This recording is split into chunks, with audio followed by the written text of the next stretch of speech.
Hola, muy buenas tardes. Es un gusto saludarlos a todos ustedes. Mi nombre es el doctor Luis Armando Muñoz y hoy vamos a tocar dos temas muy interesantes. El primero es la importancia de la educación a distancia y el segundo es un tema que está ahorita muy de moda, ahorita con todo esto de la pandemia, lo que son los webinars. Sí, son los temas que espero les agrade, espero que les aporte y les sirva mucho la información para realizar, pues, lógicamente mejor cada día su trabajo y su labor docente, que ahorita, ante esta situación, pues, son dos medios tecnológicos que estamos utilizando prácticamente al 100% en todas nuestras materias. Bueno, empezamos con el primero. Quisiera comentarles que en el caso de la educación a distancia, pues digamos que no es algo nuevo. Ya tiene muchos años que se inició con este tipo de modalidad. ¿Sí? Si nos remontamos desde hace ya muchos años, cuando se fundaron, por ejemplo, la telesecundaria, ¿sí? Fue uno de los primeros que podemos llamar la educación a distancia, ¿sí? Y eso fue en el año de 1966, ¿sí? Donde entró en fase experimental este proyecto, donde las clases eran en vivo. Por eso es que decimos que fueron los pininos, ¿sí? Eran clases en vivo, y en ese momento pues la tecnología era transmitir vía microondas, ¿sí? Por medio de un circuito cerrado de televisión. En este caso la telesecundaria fue un punto que el gobierno generó para, pues, para llevar la educación básica a través de la televisión a todos los rincones posibles, ¿sí? A todos los rincones alejados de la República Mexicana, donde no hubieran escuelas, ¿sí? Lugares alejados inclusive de los centros urbanos. Lo que se pretendía, pues, era disminuir el rezago educativo que tenía nuestro país, ¿sí? Y esto, pues, sabemos que este rezago, pues, está concentrado en la población indígena y en la población rural de nuestro país. Entonces,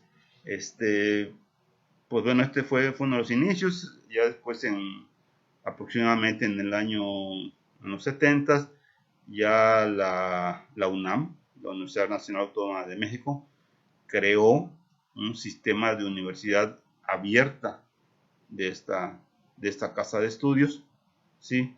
Y fue prácticamente de los pioneros, ¿sí?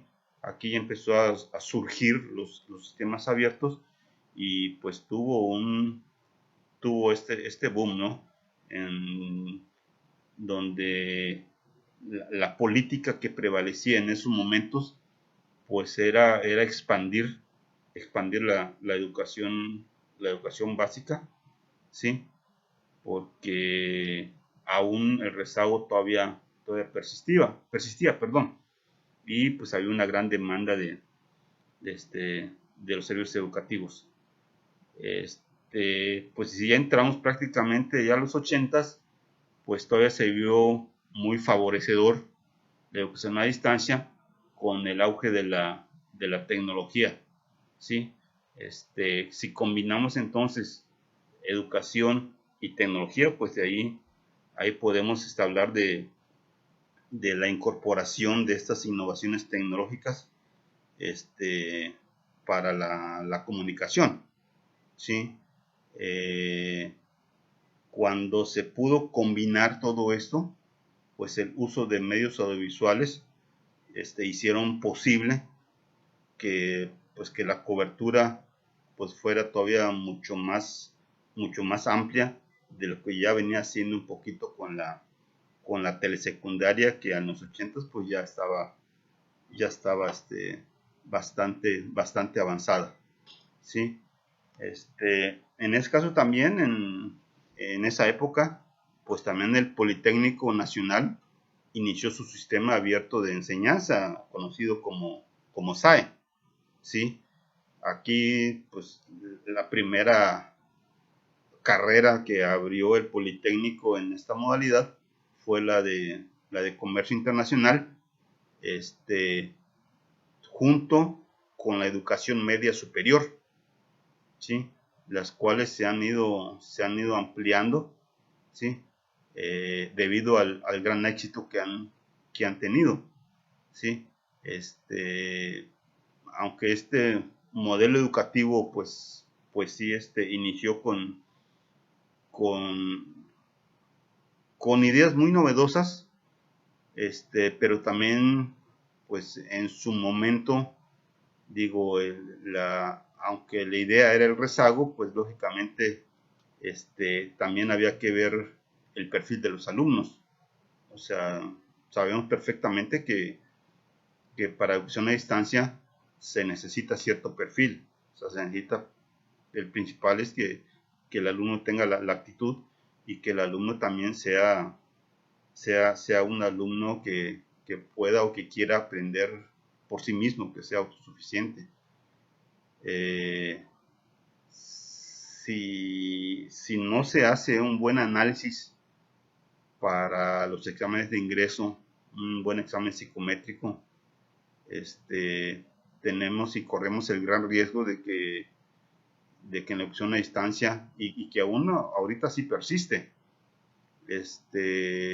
la deserción es bastante amplia todavía en esta modalidad, por, como decía, por no tener los filtros adecuados. Por supuesto, aquí digo, la idea de esta educación a distancia sobre todo es para las personas pues que no tienen tiempo de estudiar una carrera presencial, porque pues prácticamente trabajan todo el día, y otra en cuestión de secundaria y preparatoria, a veces por la lejanía de los lugares donde no hay estos centros educativos que puedan favorecer el incremento de la matrícula, ¿sí? Actualmente, y a partir de la época de los 90 ya, todo este panorama de la globalización y de la sociedad de la información y el conocimiento ha traído pues muchas mejoras a la educación a distancia, a la educación en línea, virtual, semipresencial, ¿sí? Debido a que pues los avances tecnológicos lo han permitido, ¿sí? O sea, eso ha garantizado pues una mayor eficiencia, una mayor competitividad, una mayor eficacia, lo que ha sido no solo en México, sino también a nivel mundial. Entonces, pues estamos hablando de una nueva cultura con esta modalidad a partir de los 90, donde pues se rompen todas estas barreras territoriales, estas barreras geográficas, y donde hablamos de que prácticamente todas las personas tienen derecho a la educación, ¿sí?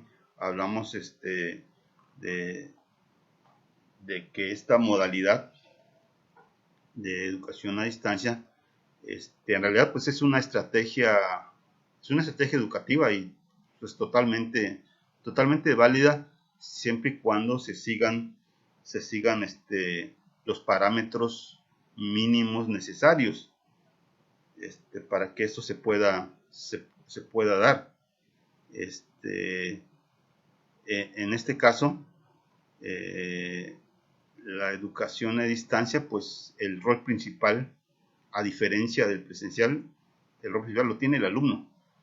Sí, o sea, el alumno tiene que ser muy autodidacta para poder cursar una preparatoria o una universidad en educación a distancia.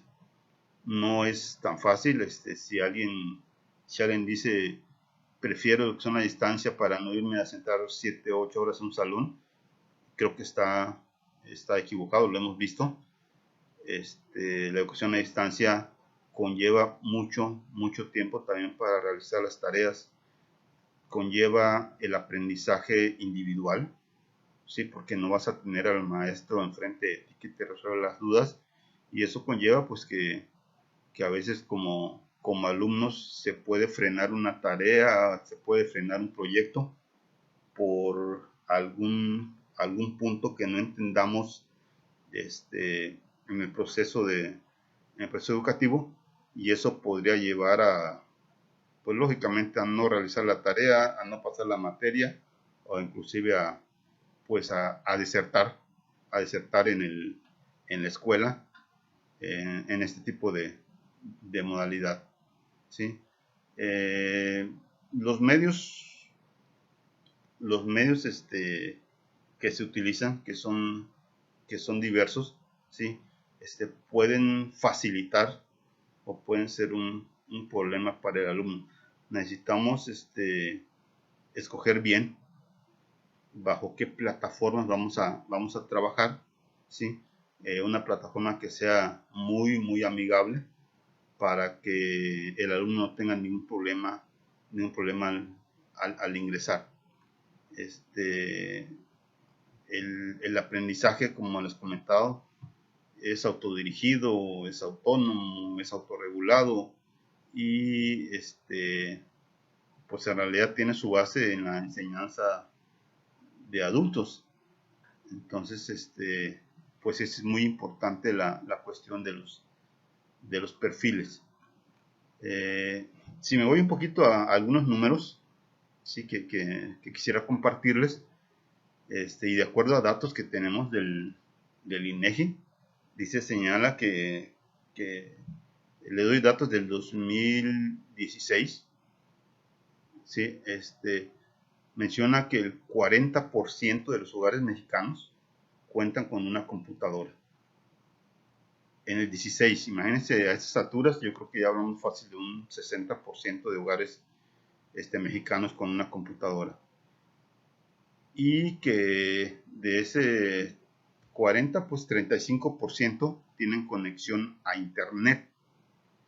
O sea, 40% cuentan con computadora y 35% tienen internet.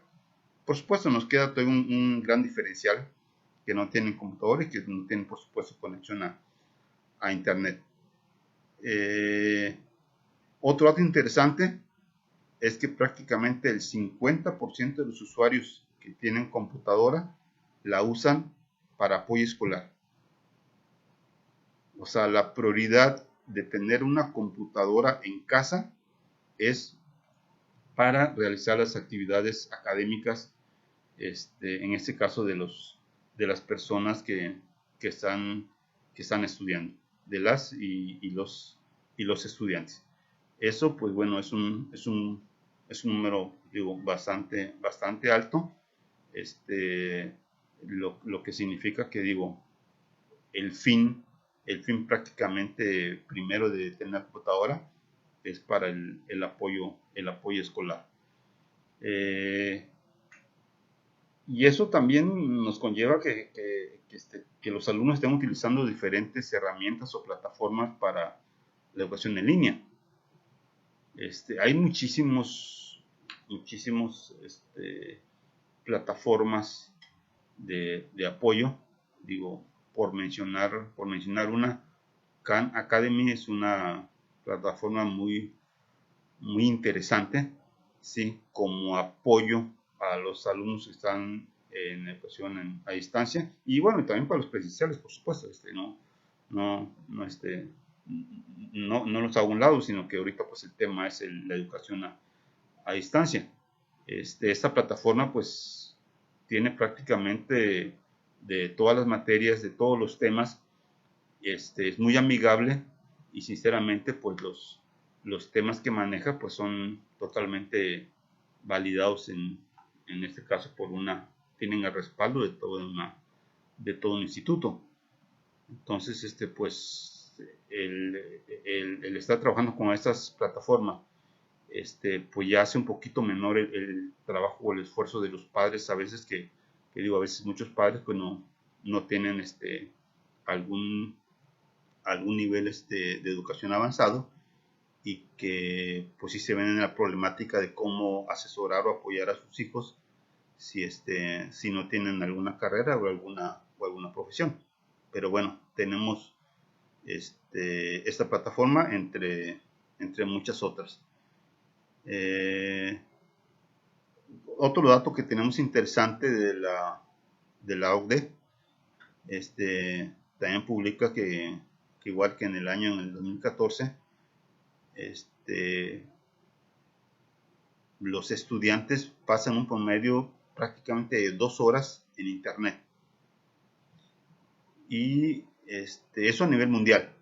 En el caso de México, están hablando de 80 minutos al día y 91 minutos durante los fines de semana. Esto pues quiere decir que pasan un buen tiempo. Ahí también aunque no garantizo que el tiempo que estén pasando sea en cuestiones académicas, pero eso ya es un poquito de la supervisión de los padres de familia para que en realidad el uso de esta herramienta tan poderosa como la computadora y el internet pues tenga en realidad los usos académicos que sean necesarios, ¿sí? Ahorita actualmente igual en México, por datos que tenemos del gobierno de México, hay una preparatoria en línea de la SEP, la cual atiende prácticamente a 40,000 alumnos, ¿sí? Y que se espera que en próximos años, ¿sí?, se llegue a una matrícula de 150,000 estudiantes para esta preparatoria en línea. Entonces creo que es una modalidad que por supuesto no es temporal, no es modal, sino es una excelente opción para estudiar la preparatoria, ¿sí? Para el tipo de personas también que no tienen el tiempo, que no tienen el acceso al internet. Si vemos algunas pequeñas diferencias entre uno y otro rubro, algunas características, por ejemplo, en la educación presencial, pues tanto el maestro como el alumno están en el mismo espacio y en el mismo ambiente, o sea, están en un salón de clase. Eso hace que la interacción pues prácticamente sea inmediata y sea constante. En cambio, en lo que son a distancia, pues prácticamente pues no coinciden, ¿sí? Habrán quizás de coincidir en algún chat, en algún foro, ¿sí? En algo parecido, algo similar, pero no están cara a cara. Y eso, como les dije, puede ser un problema porque pues, hay alumnos que necesitan prácticamente al profesor para que los pueda guiar. Ocupan en este caso al docente, porque a veces son alumnos que necesitan estar preguntando, ¿sí? Que a veces hay muchas distracciones que puede que cualquier momento que se distraigan y ya le perdieron el hilo a la clase. Y en la modalidad de distancia, pues aunque se distraigan, pues no va a tener al profesor. Pues ahí sí tienen que tener mucho cuidado, como les dije, tienen que ser alumnos autodidactas porque el aprendizaje o el rol que tienen ellos es el rol principal. En cambio, en la presencial, pues el rol principal todavía sigue siendo del docente, ¿sí? También, pues, otro punto, el proceso que se da en un aula presencial es un proceso enseñanza-aprendizaje. Hay un docente, hay un alumno, hay un proceso que va del docente al alumno, que es el conocimiento, que es la experiencia, y que esto es preparado por el profesor. En cambio, en la modalidad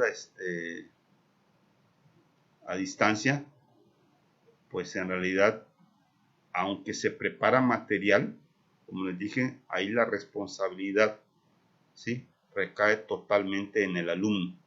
O sea, el rol principal es el alumno.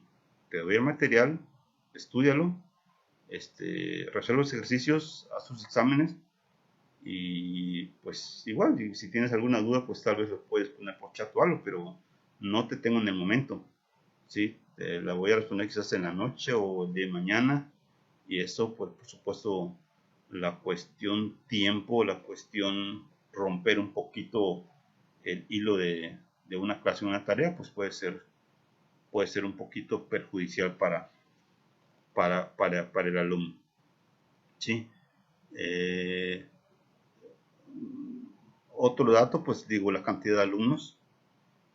En el sistema presencial, pues tenemos grupos de 10 hasta grupos tal vez de 40. Quizás a alguien nos haya tocado un grupo de 50 alumnos. Y 50 porque ya no cabe más en el salón. Pero en la modalidad a distancia, pues podemos tener grupos de 100, 120, 150. ¿Por qué? Porque si tenemos la infraestructura necesaria, se pueden inscribir un número, no quiero decir ilimitado de alumnos, pero sí puede ser el doble o el triple de lo que se maneja en la educación presencial. En realidad hay que tener mucho cuidado con lo que manejamos. Así como dije que no todos los alumnos son para educación a distancia, también vale la pena decir que no todos los docentes son para impartir clases a distancia. Sí, se necesitan ciertas características, ciertos perfiles para que puedan ser buenos maestros a distancia. Quizá un buen maestro presencial no significa que vaya a ser un buen maestro en opción a distancia. Pues ahí sí tenemos que tener mucho cuidado con lo que estamos proponiendo, con las materias que estamos impartiendo asignando más bien a nuestros docentes, porque el docente necesita tener toda la experiencia necesaria para dar la materia y para impartirla a distancia. Entonces, revisemos bien esas asignaciones para no equivocarnos. Pues me gustaría, digo, como parte de la sesión, lanzar algunas preguntas. Igual ahorita, digo, las voy a lanzar y les voy a responder algunas, dar algunas 2-3 respuestas. La respuesta pudiera ser de 10 puntos, pero se los dejo de tarea. Sí, nada más un poquito abro algunos puntos y ya ustedes podrán discutir ya en sus casas o en sus lugares el tipo de respuesta que consideren sea la más adecuada. Por ejemplo, la primera, ¿cuál es el perfil tecnológico que debe tener un docente para estar con un grupo en línea o a distancia? Y ya estoy hablando de un perfil tecnológico, porque se supone que no estoy hablando del perfil del docente. Como perfil del docente ya sabemos que tiene que tener ciertas características. Ahí me estoy yendo un poquito más allá. ¿Qué perfil tecnológico debe tener nuestros docentes? ¿Ok? Como les comento, les doy algunas respuestas. Una de ellas, y que creo que es fundamental para esto, es el manejo de herramientas como el Office. O sea, un maestro que no maneje el Office,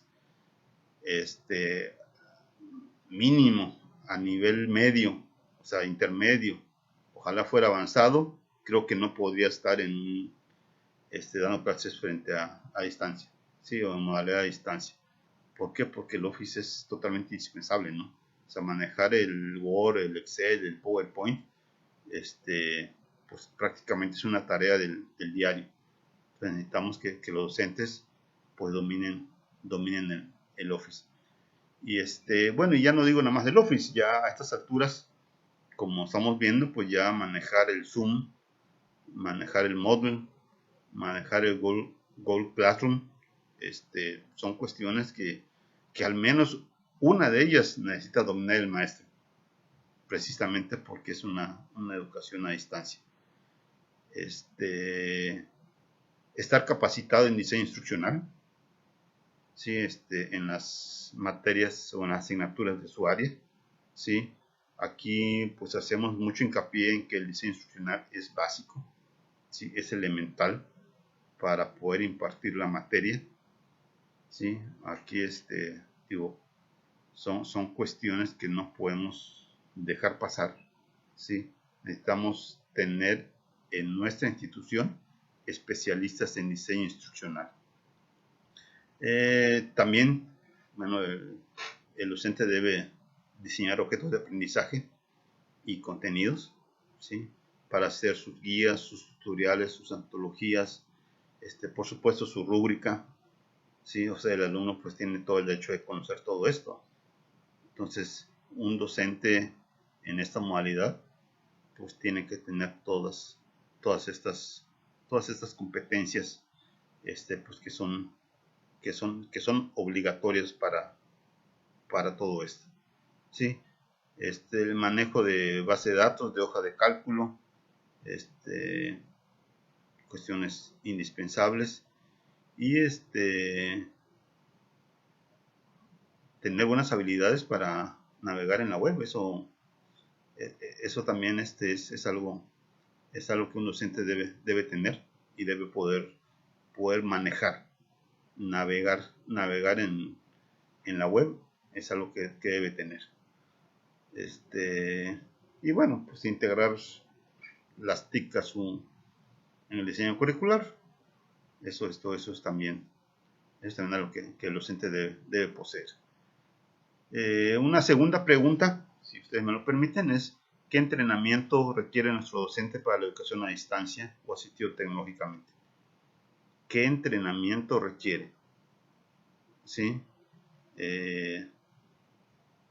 Bueno, cuando nosotros contratamos docentes, pues lo deseable es que ya traiga innovaciones tecnológicas, pero si no las trae, pues no hay que esperar mucho, y hay que generarle cursos de creación y diseño de contenidos audiovisuales, ¿sí? Así como manejo de recursos de almacenamiento virtual, para poder subir a la nube, a los Drive, al Dropbox, programa de edición de videos de YouTube, etcétera, etcétera, para que tenga pues en realidad contenidos visuales de calidad, ¿sí? Diseñar objetos de aprendizaje, uso de herramientas como Zoom, Meet, Skype y todo lo que pueda hacer para dar una clase a distancia.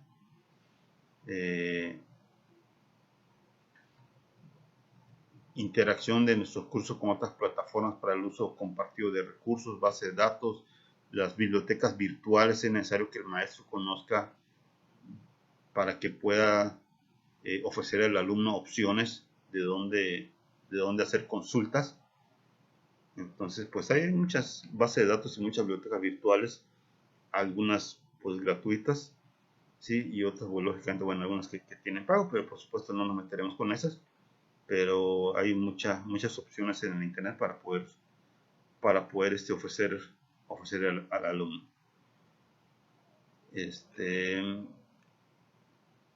Y la tercera pregunta que les podría hacer o que les hago es: ¿qué asistencia tecnológica deben tener nuestros cursos? Y por supuesto, pues nuestros docentes.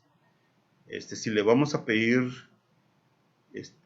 contenidos de alta calidad y objetos de aprendizaje de alta calidad, pues también tenemos que darle las herramientas necesarias.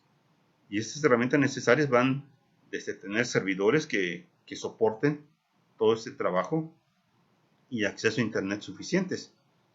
O sea, pueden pasar cosas a lo mejor tan simples como que el internet sea muy lento, hasta pues que se caiga por completo el servidor, y eso, bueno, eso estaría un poquito grave siendo una escuela si una escuela es completamente de educación a distancia. Pues digo, que se nos esté cayendo el servidor a cada rato sería un error muy grave.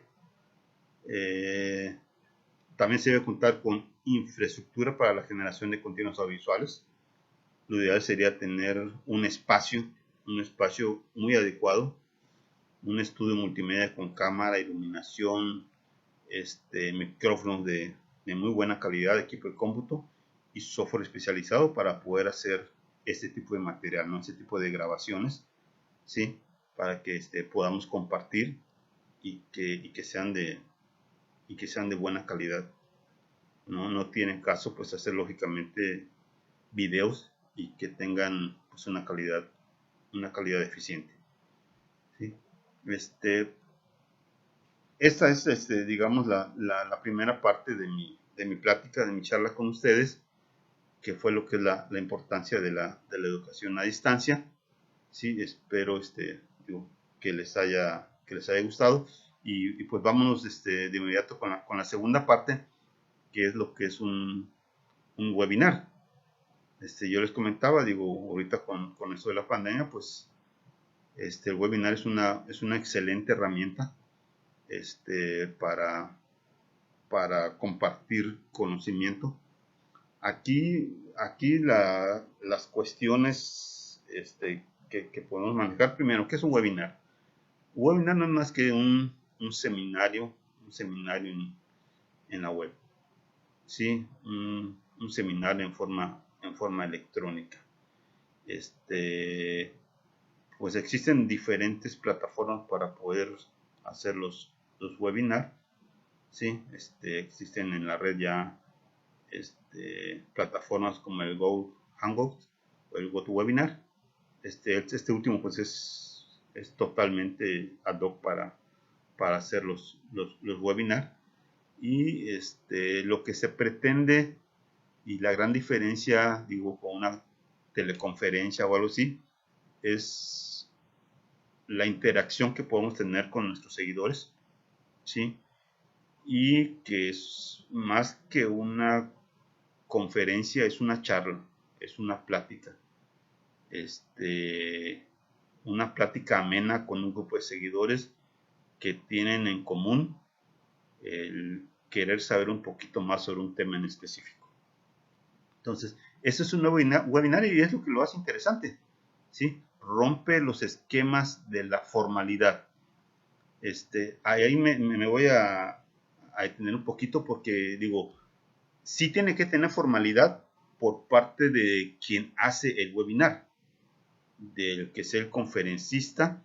¿Por qué? Porque sí tiene que tener su estructura, ¿sí? Ahorita comentamos un poquito de esto. Ahí sí hay formalidad.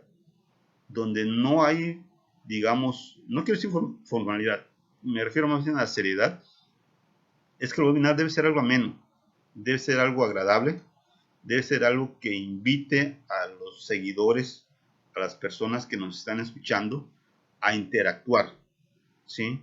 Entonces, eso es lo que hace la diferencia con el webinar, ¿sí? que las personas se sientan con la facilidad de preguntar, ya sea durante el webinar, que es posible, o en la sesión final.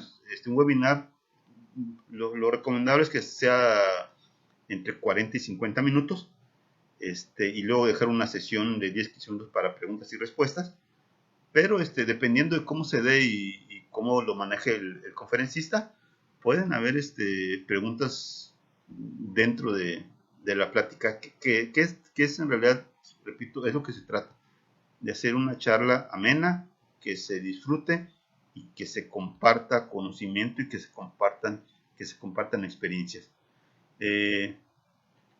Voy a hablar de algunos puntos recomendables para realizar un webinar, para que, si ustedes tienen la oportunidad de hacer alguno, de empezar a trabajar con este tipo de material. Y el primer punto es definir muy bien el tema principal. Y cuando hablo de definir el tema principal es, ¿soy especialista en el tema? Sí, o tal vez no. Necesito ser un especialista en el tema.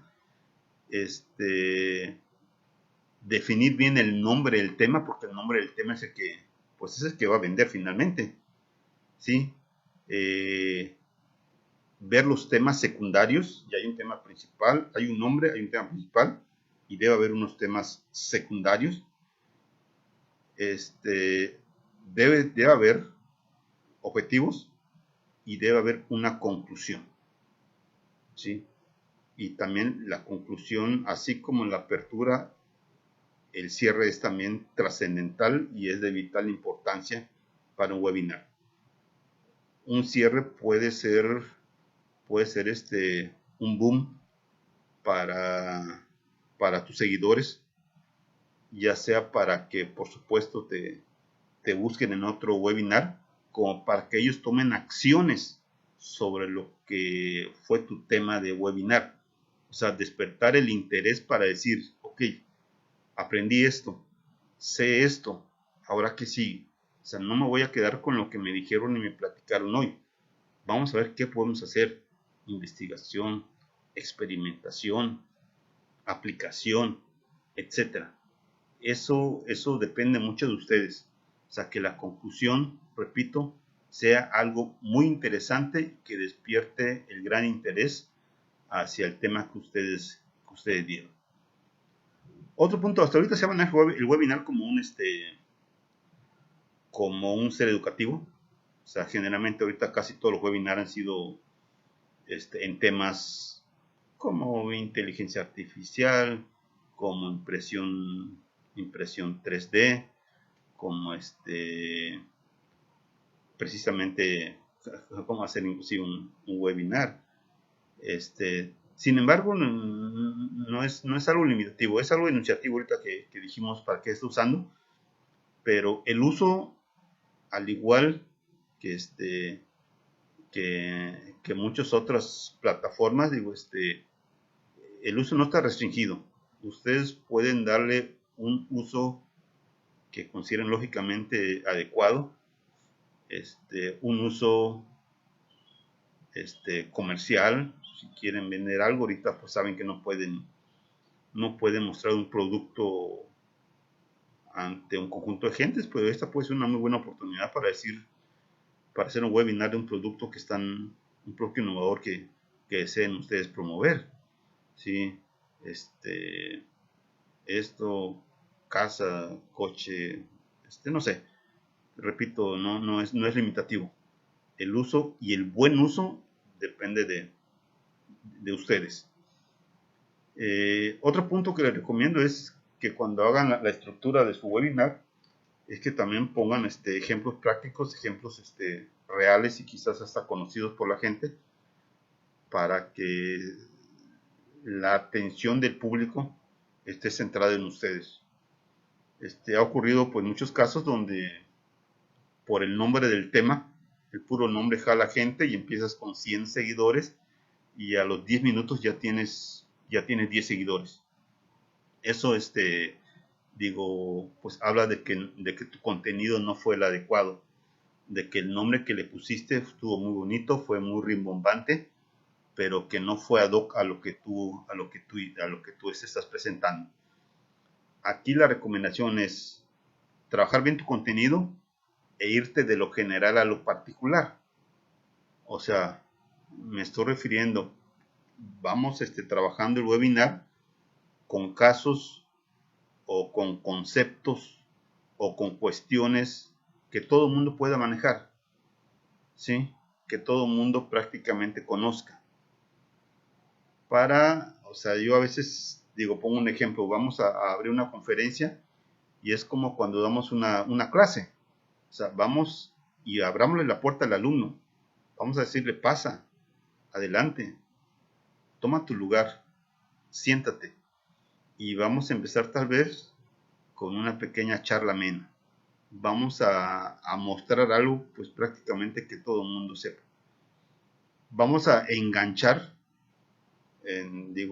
si me permiten el uso de la palabra, enganchar a la gente con el tema y que a partir de ahí la gente se empiece a interesar. Y yo entonces ya abrí la puerta, ya los dejé entrar, ya se sentaron y ahora sí, vamos a empezar a profundizar en el tema. Pero nuestros seguidores ya vieron lo primero, ya empezaron a decir, oye, pues sí conozco las impresiones 3D, ya tengo idea más o menos de qué es, pero no sé cómo funcionan, no sé qué tipo de resina utilizan, no sé qué tipo de impresoras 3D existen, no sé cuánto vale una impresora 3D, que se está pensando que en unos años pues todos los hogares van a tener una impresora 3D y al paso que vamos pues no lo dudamos. Pero si vamos en ese sentido, les puedo asegurar que van a mantener a su audiencia prácticamente entre el 80 y el 90%. Va a ser muy difícil que tengamos hasta el 100% ahí detenidos, pero la mayoría se van a quedar por el tema que ustedes están dando y por la forma en que lo están llevando, ¿sí?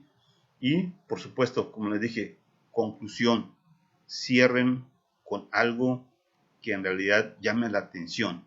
Cierren con algo que pueda llamar a la acción. Que el seguidor no diga, bueno, está bien, ya viene, y bueno, apago el switch y se acabó. No, que con lo que ustedes concluyan sea algo que digamos, ahora que sigue. Ya me enteré de esto, ya sé todo esto de la impresora 3D, ¿ahora qué? Ahora, ¿hacia dónde vamos? ¿Qué podemos hacer con lo que aprendimos hoy? Pues desde que puedo comprar una, puedo hacer un negocio, puedo invertir en algo como un conjunto de impresoras 3D, no sé, ir pensando en cosas diferentes con su conclusión. O sea, la idea es que se queden con algo de lo que ustedes impartieron. Eso es algo que va a llamar mucho la atención, la forma en que ustedes cierren su webinar. Por supuesto, como dije, al terminar el webinar, den ustedes la pauta para las preguntas y respuestas de sus seguidores.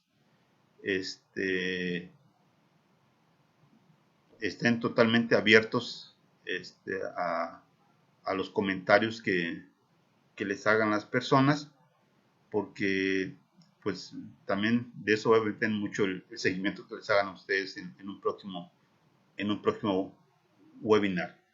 El